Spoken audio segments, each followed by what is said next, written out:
আসসালামু আলাইকুম, আমি Mohammad Masud Rana, AI technician, American Dairy Limited, Gangni উপজেলা, মেহেরপুর জেলা।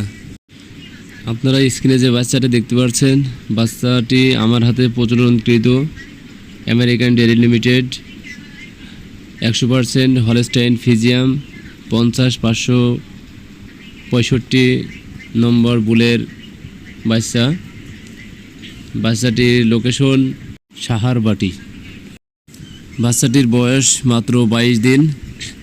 22 দিনে বাচ্চাটির গ্রোথ, হাইট, লেন্থ মাশাআল্লাহ অনেক সুন্দর। পাশেই গাভীটি আছে, আপনারা দেখতে পাচ্ছেন। আপনারা যারা উন্নত মানের বাচ্চা পেতে চান ও অধিক দুধের গাভী বানাতে যাচ্ছেন, তাদের জন্য আমেরিকান ডেয়ারি লিমিটেডের সিমেনের বিকল্প কিছু নেই। আপনার গাভীকে কৃত্রিম প্রজনন করানোর জন্য স্ক্রিনে দেওয়া নাম্বারটির সাথে যোগাযোগ করুন।